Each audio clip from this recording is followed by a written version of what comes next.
¿qué es la vida? ¿Y qué es la muerte?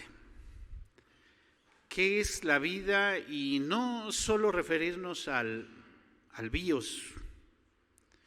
Y cuando hablamos de la muerte, no solo referirnos al thanatos o al necros.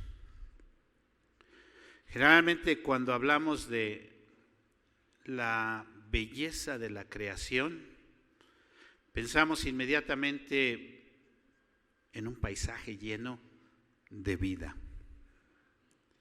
Y cuando hablamos sobre la muerte, nos imaginamos algo putrefacto, algo feo o algo desolado, ¿no? Un poco como el pasaje que se nos acaba de describir. Tenemos que decir siempre que nuestro Dios es el Dios de la vida. Sin embargo, como seres humanos vivimos con la seguridad y con la certeza de que un día vamos a morir. Muchos incluso han decidido honrar a la muerte, ¿no? O darle gloria a la muerte. En algún momento, recuerdo, me encargaron un estudio sobre el culto a la Santa Muerte. Y al estarla estudiando, encontré que el culto a la Santa Muerte es un culto mexicano que se ha exportado a varios lugares, pero también me encontré que en varias partes del mundo tienen su propio culto a la muerte. Y algunos ven a la muerte como un ente, como un espíritu, como un ser, ¿no? Y tal vez esto, la Biblia en algunas ocasiones la describe así, cuando habla del postrer enemigo que será vencido, o cuando dice que será lanzada al lago de fuego. Pero la muerte tenemos que decir que es un estado, una condición, una posición de estar sin vida. Y la Biblia específicamente nos enseña varios aspectos sobre la muerte, específicamente, además de lo que ya mencioné, como los términos que se usan. La Biblia nos enseña que la muerte tiene que ver con separación, la separación del alma con el cuerpo. La Biblia nos la hace ver como la muerte física, la separación del hombre con Dios. La Biblia nos enseña que es la muerte espiritual, y la separación eterna del hombre con Dios, la Biblia nos la presenta también como la muerte eterna. Si el hombre muere físicamente, estando muerto espiritualmente, va a morir eternamente. Repito, si el hombre muere físicamente, estando muerto espiritualmente, va a morir eternamente. Así pues, la razón de las Escrituras, o el por qué tenemos la Biblia, o para qué nos sirve la Biblia, este libro nos sirve para que podamos conocer a Dios. Los teólogos hablan sobre la razón de la Biblia y hablan de la revelación, ¿verdad? La revelación general. Dicen, podemos a través de la revelación general, que es toda la obra de creación, entender que existe un Dios y saber que hay un Dios. Pero a través de la revelación especial, que es la Biblia, podemos entender cómo es ese Dios y qué quiere Dios de nosotros. La revelación especial entonces es la Escritura, y que nos deja ver cómo es Dios. De ahí la respuesta del catecismo cuando pregunta, ¿qué es lo que principalmente enseñan las Escrituras? La respuesta dice, lo que principalmente enseñan las Escrituras es lo que el hombre ha de creer con respecto a Dios y los deberes que Dios impone al hombre. ¿Qué creemos con respecto a Dios? ¿Qué nos enseña la Biblia sobre Dios? La Biblia no nos enseña solamente que Dios es el creador, sí, nos dice que Dios es el creador, que es el sustentador del universo, sí, y que gobierna sobre todas las cosas, pero la Biblia va más allá y nos dice qué es lo que le interesa a Dios de nosotros, o por qué se interesa a Dios en nosotros, a pesar de ser tan pequeños, a pesar de ser tan insignificantes. ¿Por qué Dios se interesa por cada uno de nosotros? Y aquí es donde hablamos de la vida y de la muerte.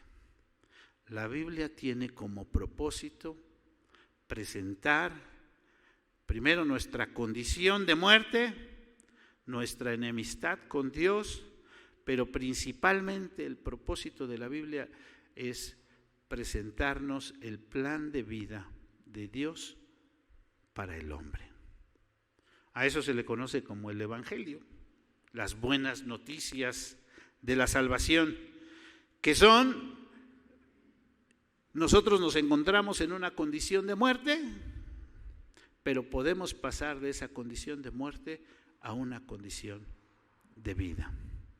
Esta es la parte central de la Biblia, y podríamos decir la parte central de la Biblia es Cristo Jesús. Cuando venimos al conocimiento de Cristo Jesús, podemos entender el mensaje principal de la Biblia. Nosotros decimos que la Biblia es cristocéntrica, o sea, desde Génesis hasta Apocalipsis, su propósito es presentarnos al Señor Jesús. Y cuando estamos estudiando, los que han estudiado conmigo doctrina bíblica básica, lo primero o las primeras lecciones que hablamos es de los beneficios que recibo cuando soy cristiano. Y esos beneficios, uno de los primeros beneficios que mencionamos, ¿se acuerdan que ahí habla de 8,810 promesas que hay en las Escrituras? Pero uno de los principales beneficios que recibo cuando vengo al conocimiento de Dios es la vida. Y la Biblia habla de la vida eterna. Solamente voy a mencionar poquitos pasajes que yo casi estoy seguro que muchos de ustedes conocen. Juan 10:10 dice: el ladrón no viene sino para hurtar, matar y destruir, pero yo he venido para que tengan vida y para que la tengan en abundancia. Juan 11, donde el Señor Jesús, ¿se acuerdan que llega a resucitar a Lázaro? Dice ahí, el Señor Jesús le dijo a Marta, que era la que estaba preocupada: yo soy la resurrección y la vida, el que cree en mí, aunque esté muerto, vivirá. El que cree en mí, aunque esté muerto, vivirá. Y Juan 5, en el último capítulo de esta epístola de Juan, habla específicamente sobre la vida eterna. Y este es el testimonio que Dios nos ha dado: vida eterna. Y esta vida está en su Hijo. El que tiene al Hijo tiene la vida. El que no tiene al Hijo de Dios no tiene la vida. Estas cosas os he escrito a vosotros que creéis en el nombre del Hijo de Dios, para que sepáis que tenéis vida eterna y para que creáis en el nombre del Hijo de Dios. Leí Juan 5, versos 11 al 13. ¿Y quién no conoce Juan 3:16? Porque de tal manera amó Dios al mundo que ha dado a su Hijo unigénito, para que todo aquel que en Él cree no se pierda, más tenga vida eterna. Entonces, como dijimos, nuestro Dios es el Dios ¿de qué? De la vida. La Biblia nos enseña sobre la condición en la que nos encontramos, cómo nos encontramos muertos. También voy a leer algunos poquitos pasajes menos sobre la condición en la que nos encontramos. Efesios 2, versículos 1, y Él nos dio vida cuando nos estabais muertos en vuestros delitos y pecados. Está hablando de esa muerte espiritual, estar separados de Dios. Luego en el versículo 4 de ese mismo capítulo, Efesios 2, dice: pero Dios, que es rico en misericordia, por su gran amor con que nos amó, aun estando nosotros muertos en pecados, nos dio vida juntamente con Cristo. Por gracia sois salvos. Y uno más, Romanos 6, 23. La paga del pecado es muerte, mas la dádiva de Dios es vida eterna en Cristo Jesús. Es un principio bíblico en todas las Escrituras. Lo vamos a encontrar en muchos pasajes. Algunos dirán, pues solamente Juan, ¿no? Ya vimos algunos de Pablo y algunos de Pedro, donde ellos mencionan también, es un principio bíblico. Y el libro de Ezequiel, que es nuestro pasaje, nos habla sobre esa condición. Hemos estado estudiando o meditando en este libro de Ezequiel y hemos visto cuál era la condición del pueblo, cuál era la situación de Ezequiel al hablarle al pueblo de Dios. Nos quedamos, la semana pasada hablamos sobre el atalaya en el capítulo 33, si tienen su Biblia ténganla abierta, ahí es el capítulo 33 de Ezequiel, hablamos sobre el atalaya y vimos la diferencia entre el atalaya que se presenta en el capítulo 3 de Ezequiel y el atalaya que se presenta en el capítulo 33. Cuando Dios habla en el capítulo 13 de Ezequiel, lo está llamando para que él sea el atalaya. Y en el capítulo 33 le está diciendo al pueblo, Ezequiel, aunque ustedes no lo crean, él es el atalaya, ¿no? Porque muchas veces nosotros como pueblo de Dios no queremos reconocer quién es el mensajero de Dios y qué es lo que Dios está diciendo. En el capítulo 34 es muy fuerte, habla una profecía contra los pastores y eso tiene que llamar la atención. A lo mejor ese es para ustedes, van a decir, ¿verdad? Sí, es cierto, es algo muy importante para mí y yo tengo que poner atención en ese mensaje porque habla de los pastores que se aprovechan de sus rebaños, ¿verdad? Si tienen su Biblia abierta y van siguiendo, dice, hay de los pastores de Israel que se apacientan a sí mismos, no apacientan los pastores los rebaños, o sea, los pastores deben de apacentar los rebaños. Versículo 4 de ese capítulo dice, no fortalecéis a la débil, ni curasteis a la enferma, no vendasteis a la perniquebrada, no volviste al redil a la descarriada, ni buscasteis a la perdida, sino que os habéis enseñoreado de ellas con dureza y con violencia. Por tanto, en el versículo 7 dice, pastores, oíd palabra de Jehová. Y pues ahí en el versículo 9 viene diciendo qué es las consecuencias. Por tanto, pastores, oíd la palabra de Jehová. El versículo 10, así ha dicho Jehová el Señor, he aquí yo estoy contra vosotros, pastores, y demandaré mis ovejas de su mano y les haré dejar de apacentar las ovejas, ni los pastores se apacentarán más de sí mismos. Pero en ese mismo capítulo que habla así hacia los pastores, aquí estamos hablando de la promesa de vida, ¿verdad? Y viene la promesa de parte de Dios que Él va a ser el mismo pastor, que Él será quien va a cuidar de las ovejas. Versículo 16, yo buscaré la perdida, o sea, Dios ya está diciendo, yo la buscaré y haré volver al redil a la descarriada, vendaré lo que el pastor no estaba haciendo, ¿quién lo va a hacer? Dios.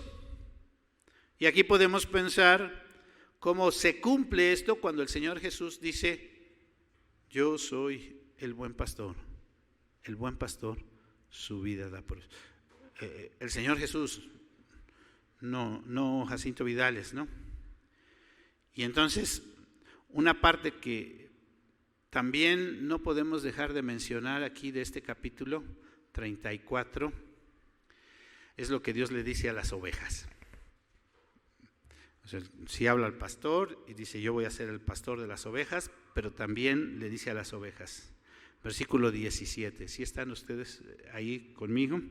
Estoy en el capítulo 34. Mas en cuanto a vosotras ovejas mías, así ha dicho Jehová el Señor, he aquí yo juzgo entre oveja y oveja, entre carneros y machos cabríos.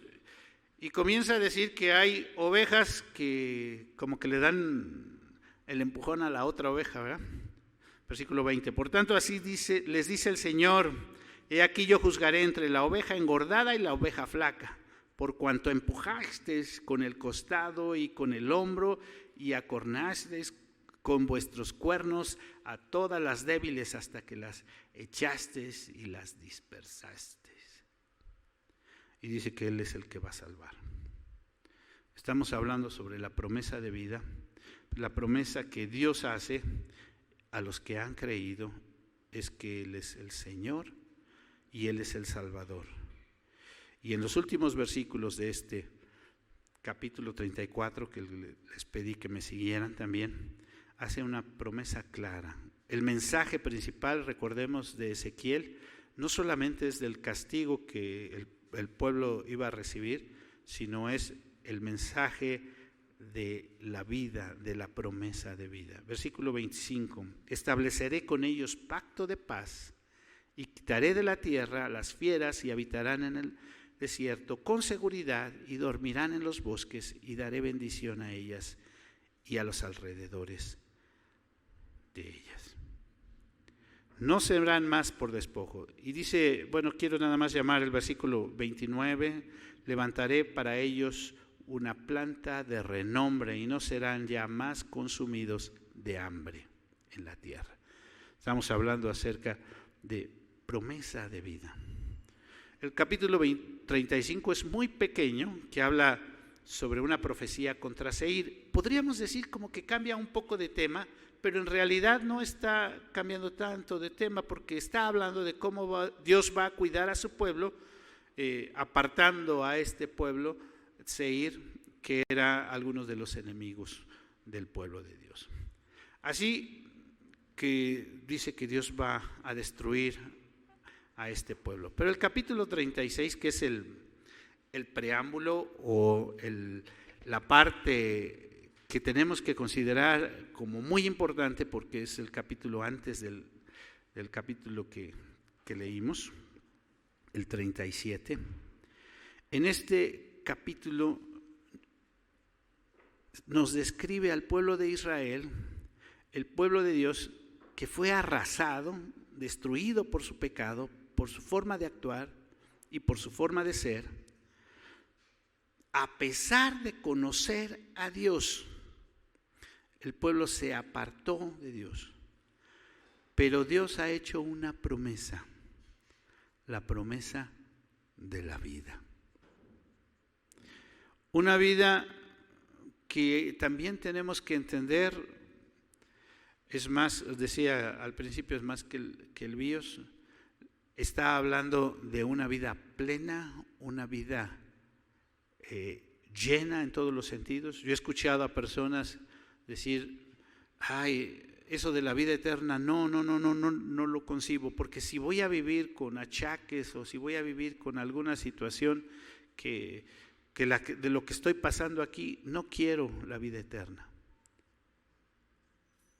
Lo que la Biblia describe, repito, es más que simplemente estar vivos y despiertos, sino estar bien, en una buena condición, con Dios, con los demás, estar en una situación plena. Y entonces, lo que describe este capítulo es cómo el pueblo de Dios, a pesar de conocer a Dios, había sido arrasado, había sido destruido. Y después de esos primeros versos, entonces comienza a decir, versículo 8, mas vosotros, oh monte de Israel, daréis vuestras ramas y llevaréis vuestro fruto para mi pueblo Israel, porque cerca están para venir. Porque he aquí yo estoy por vosotros, y a vosotros me volveré y seréis labrados y sembrados. ¿Se acuerdan que al principio dije, cuando pensamos en la vida, nos imaginamos, y cuando hablamos de la belleza, de la naturaleza y eso, nos imaginamos un paisaje, ¿verdad? Lleno de vida, lleno, a veces, dependiendo de cada quien su contexto, ¿no? Un paisaje verde con las flores, los animalitos o cosas, y eso nos dice, ay, cuánta vida hay en eso, ¿no? Esa es como que una figura que tenemos, y es la forma en que la palabra de Dios está describiendo, hay vida. Nos da la figura entonces de la vida. ¿Por qué? Algo que me llama la atención en este capítulo es que Dios es quien estará con ellos. Dice entonces, lo que acabo de leer, ese versículo 9, dice, porque aquí yo estoy por vosotros, yo estoy por vosotros. Y es todo un tema lo que Dios hace, que Dios lo hace por Él mismo. No lo hace por nosotros, porque seamos muy buenos, No lo hace por nosotros que nos hayamos portado muy bien, sino lo que nos describe el pasaje es que Dios lo hace por Él mismo.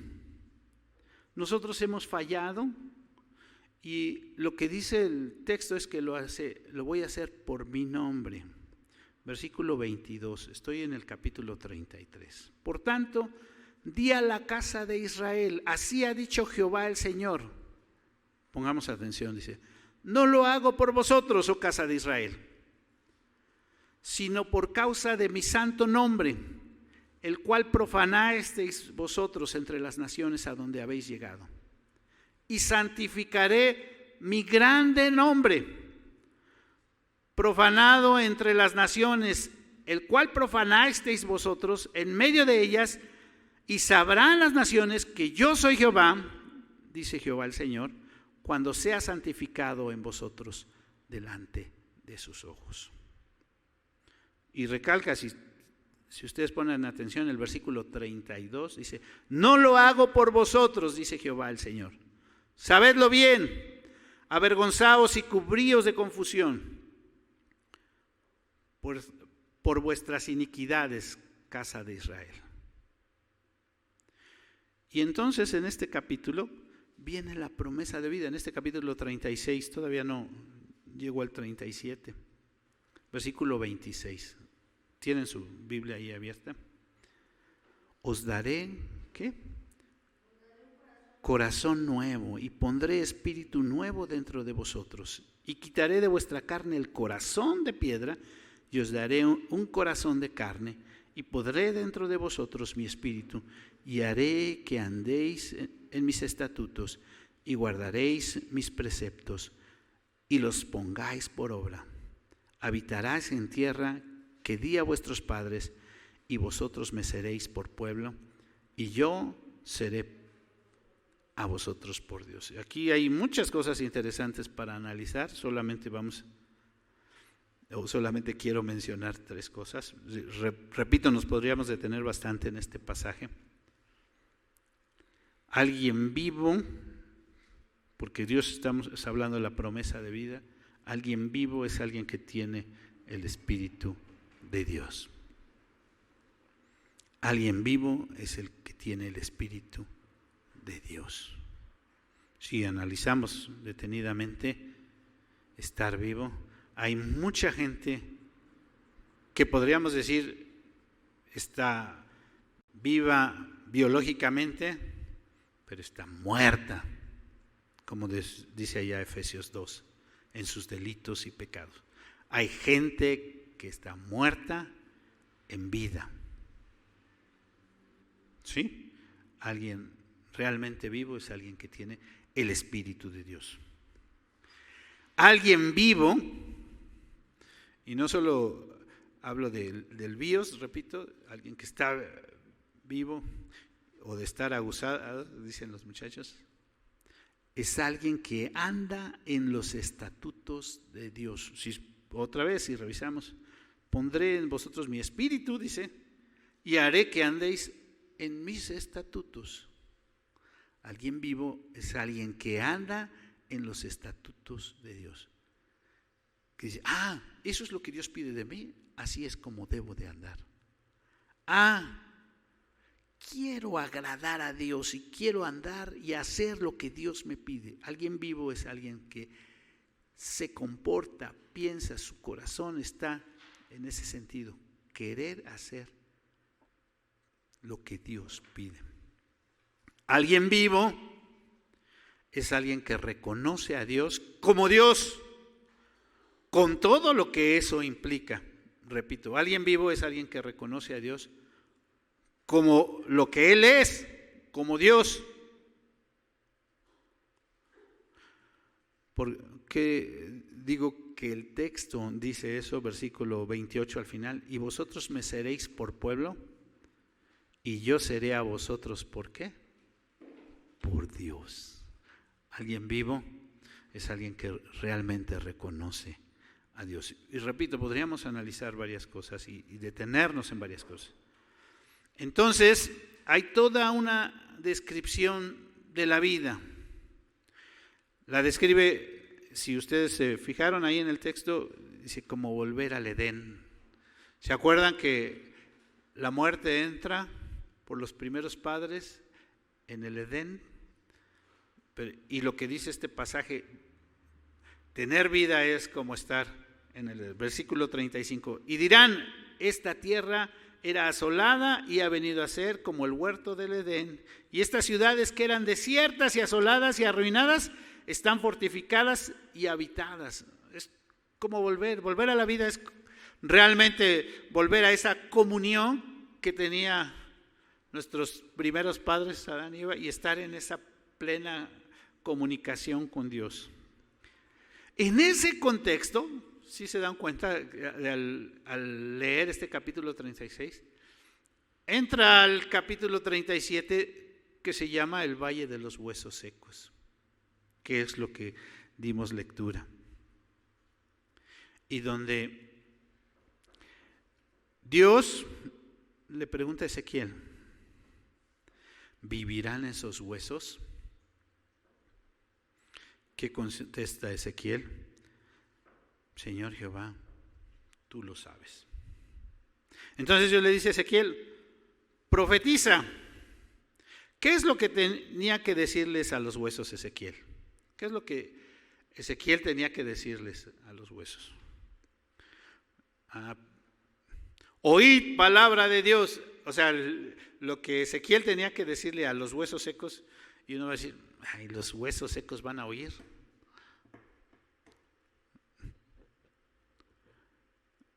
Oíd palabra de Dios. Les daré espíritu, les daré tendones, les daré carne, los cubriré de piel. Eso es lo que tenía que decir Ezequiel, ¿verdad? Les daré vida. Cuando estaban ya por fin los huesos cubiertos de tendones, de carne, de piel, hace énfasis el pasaje en que dice que vuelve a clamar por el Espíritu. ¿Quién dice Dios que son los huesos secos? ¿Sí se fijaron? ¿Pusieron atención a la hora que se hizo la lectura? Versículo 11, estamos ahora en el 37:11. ¿Qué dice? Ahí dice, ¿quiénes son los huesos secos? ¿Cómo dice? Me dijo luego, hijo de hombre, todos estos huesos son la casa de Israel. He aquí ellos dicen, nuestros huesos se secaron y pereció nuestra esperanza y somos del todo descubiertos. ¿Quiénes son los huesos secos? El pueblo de Israel. ¿Quiénes son los huesos secos? El pueblo de Dios. El pueblo de Dios que ve todas las cosas negativas. Ay, somos bien poquitos. Ay, cuánta corrupción, cuánta maldad, cuánta depravación hay allá afuera y nosotros aquí no somos. ¿Eso es lo que está diciendo el texto o no? Sí. ¿Se acuerdan que hablamos también del evangelio para los evangélicos?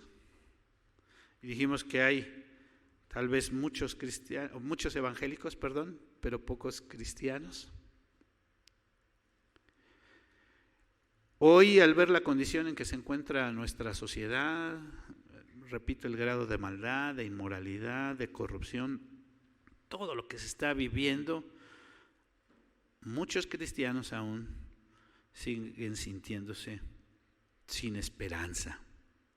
Viven la vida, fíjense, Dios les ha dado vida, Dios les ha prometido vida, Dios quiere que tengan vida, pero viven la vida así, siguiendo muertos en vida, conociendo el evangelio, conociendo las buenas nuevas. Ezequiel le estaba hablando al pueblo de Israel, le estaba hablando al pueblo de Dios. Y eso es lo que está diciendo. El pueblo de Dios se supone que es el que debe dar muestras de vida. Ya dijimos, ¿quién es el que tiene la vida? El que tiene el Espíritu de Dios, el que hace las cosas que Dios pide y el que reconoce a Dios. Por lo menos lo vimos en el capítulo 36.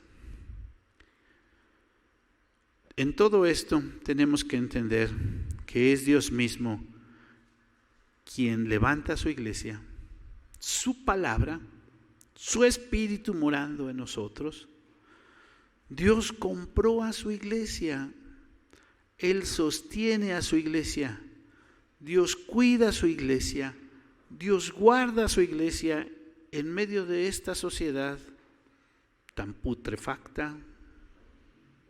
Dios es el que sigue obrando cada día. ¿Qué es lo que tenemos que hacer? Al entender un poquito lo que está hablando Ezequiel, hablándole a unos huesos secos,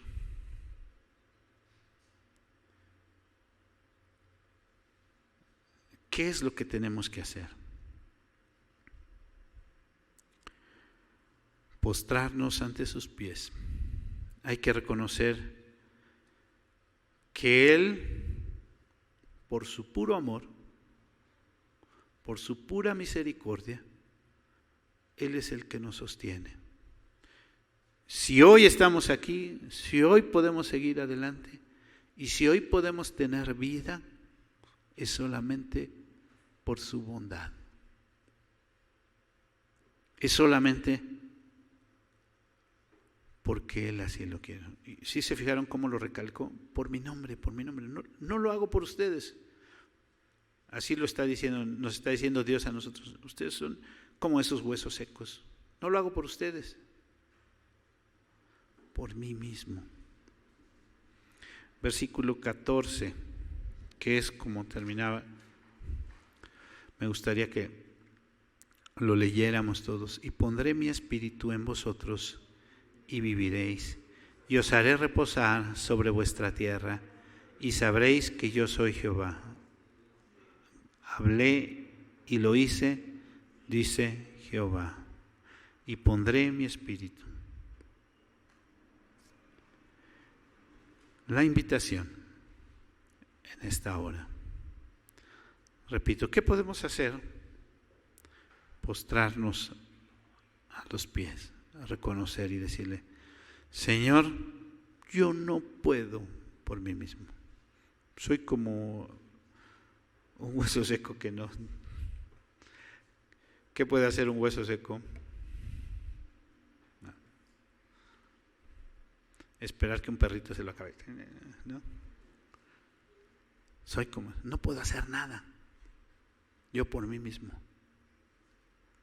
Me postro delante de ti, reconozco que tú eres el que puedes hacer todas las cosas, tú eres el que me sostiene, tú eres el que me puedes dar vida, tú eres el que me das la fortaleza, tú eres el que haces que yo pueda hacer las cosas. Aquí estoy, reconozco. Y se trata de que nosotros no sigamos haciendo las cosas por nosotros mismos e intentando alcanzar las cosas por nosotros mismos, sino que reconozcamos que es Dios el que obra, el que actúa, el que puede hacer las cosas. Él es el que nos da su espíritu, Él es el que nos da la fortaleza, Él es el que obra en cada momento. ¿Te has sentido muerto en vida? Muchos cristianos viven todavía con ansiedad, con estrés, con diferentes situaciones, ¿sí? ¿Por qué? ¿O hemos dejado que sea Dios el que obre, el que actúe, el que haga las cosas en nuestras vidas? Algunos dicen: yo ya no puedo más, ya no puedo más. Pastor, ya no puedo más con mi esposo. Pastor, ya no puedo más con mis hijos. Si usted supiera todos cómo son mis hijos. Pastor, ya no puedo más con lo que estoy viviendo en el trabajo. Y si usted supiera todas las cosas que pasan ahí. Pastor, ¿se ha dado cuenta de cómo está la situación a nuestro alrededor? ¿Quién es el que nos sostiene, el que nos guarda?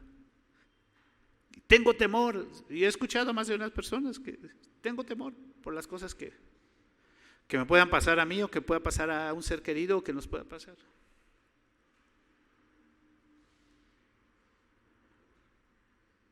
Él es el Dios de la vida, Él quiere lo mejor para nosotros. Y aún en las más fuertes adversidades, Él es quien nos sostiene.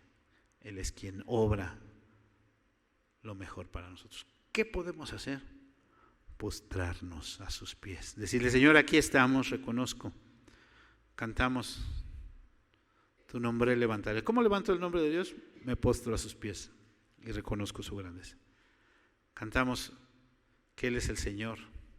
¿Cómo reconozco que Él es el Señor? Obedezco lo que Él me pide. Cantamos, tuyo es el reino, ¿no? Tuyo es el reino. ¿Cómo le doy el reino al Señor? Pues sigo sus ordenanzas, lo que Él me pide que hagamos.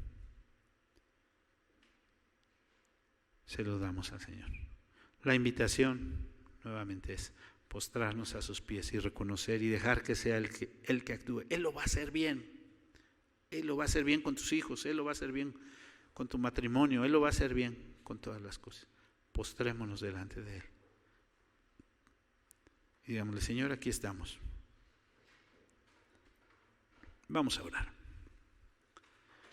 Señor, gracias te damos por todas las cosas que tú has hecho, porque a pesar de ser como somos, por tu gracia, tu bondad, tu misericordia, es que podemos seguir adelante. Señor, perdónanos si seguimos angustiados y si somos como esos huesos secos que no reaccionamos. Danos tú la vida, Padre Celestial. Obra tú, tu bondad, tu misericordia en medio de este pueblo, Señor, tu iglesia. Levanta tú a tu iglesia, Padre Celestial. Manifiéstate, Señor, con poder en medio de tu pueblo. Obra, Señor, conforme a tu cuidado, tu amor, tu bondad. Pues te lo pedimos, te lo rogamos todo en el precioso nombre de Cristo Jesús, nuestro Señor, nuestro Salvador. Amén. Amén.